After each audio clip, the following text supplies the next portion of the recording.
শহীদ জিয়া সালাম সলিউট দেন। ইনশাল্লাহ ইনশাল্লাহ ঠিক আছে। আসসালামু আলাইকুম। আল্লাহ ভালো করুক। ভালো আছে আল্লাহ আল্লাহ আল্লাহ আল্লাহ ভালো করুক ইনশাল্লাহ। দোয়া করি ইনশাল্লাহ আমি আছি ইনশাল্লাহ আসবো আসবো ইনশাল্লাহ আসবো ইনশাল্লাহ। এবং সবাইকে নিয়ে যাবেন ভোট কেন্দ্রে ইনশাল্লাহ ধানের শীষে ভোট দিবেন আপুরা। হ্যাঁ আসো আসো বাবা আসো আসো আসো আসো আসো আসো আল্লাহর রহমত। ভালো আছেন? আল্লাহ বাঁচায় রাখলে 12 তারিখ ভোট কেন্দ্রে গিয়ে ধানের শীষে ভোট দিবেন ইনশাল্লাহ।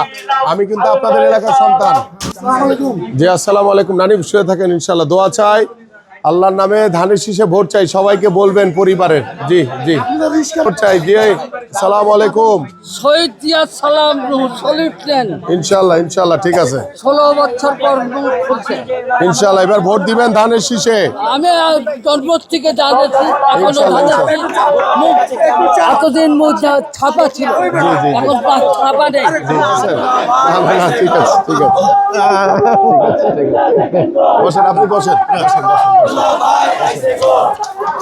দেখেন প্রথমত হচ্ছে যে আমি যেটি প্রতিদিনই বলি যে আমি এই এলাকার সন্তান। আমি এই এলাকায় ছোটবেলা থেকে বড় হয়েছি। এলাকার প্রত্যেকটি অলিতে গলিতে আমার চলাচল রয়েছে এবং এই এলাকায় দীর্ঘদিন ধরে আমি বসবাস করি এবং প্রত্যেকটি এলাকার মানুষের সাথে আমি কথা বলেছি, পরামর্শ করেছি। তাদের সমস্যাগুলো ইতিমধ্যে চিহ্নিত করে আমি আমার সেই পরিকল্পনাগুলো করেছি। এগুলো কোনো প্রতিশ্রুতি না, আমরা ইতিমধ্যে পরিকল্পনা করেছি দীর্ঘদিন ধরে এবং পরিকল্পনাগুলো বাস্তবায়নের অপেক্ষায় রয়েছে।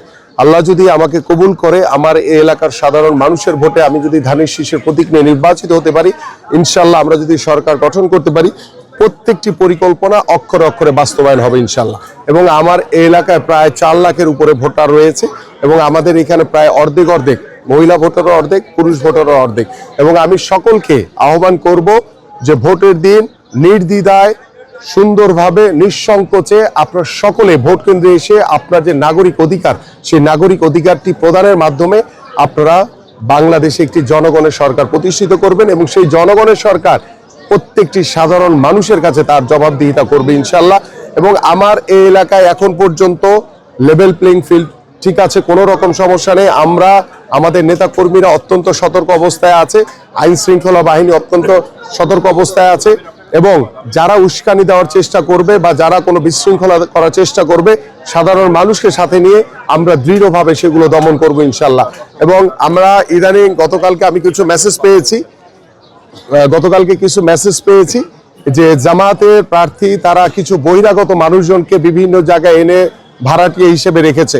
সো আমরা সেটা আইডেন্টিফাই করার চেষ্টা করছি তারা কারা এবং তাদেরকে, কারণ যেহেতু আচরণবিধি অনুযায়ী নিজ নির্বাচনী এলাকার ভোটার না হলে কোনো বহিরাগত কেউ এলাকায় থাকতে পারবে না। সো আমি আইন শৃঙ্খলা বাহিনীর সাথে ইতিমধ্যে কথা বলেছি, আমার রিটার্নিং অফিসার যিনি রয়েছেন এবং নির্বাচন কমিশনকে বিষয়টা অবগত করেছি।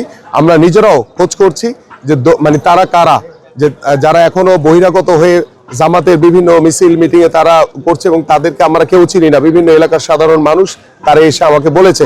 সো আমরা এটা সার্চ করছি যে তারা কোথায় বসবাস করে, তারা কোথায় ভাড়া নিয়েছে এবং আমরা আশা করি যে নির্বাচন যে আচরণবিধি রয়েছে সেই আচরণবিধির নিয়ম অনুসারে তারা নির্বাচনের আগেই এই এলাকা থেকে চলে যাবে। তাদেরকে কোনোভাবে এই এলাকায় আমরা অ্যালাউ করবো না, সাধারণ মানুষ অ্যালাউ করবে না এবং নির্বাচনী আচরণবিধি অনুযায়ী তারা এই এলাকায় থাকতে পারে না। সো আমি আমার জামাতের যিনি প্রার্থী রয়েছেন তার কাছে দৃষ্টি আকর্ষণ করব, আপনারা যাদেরকে এনে বহিরাগত দিয়ে এখানে বিভিন্ন রকম উস্কানিমূলক বা বিভিন্ন রকম বিভ্রান্ত করা বা বিশৃঙ্খলা করার চেষ্টা করছেন, দয়া করে আগে থেকে সরিয়ে দেন, না হলে এটা দায় দায়িত্ব কিন্তু আপনাকে নিতে হবে।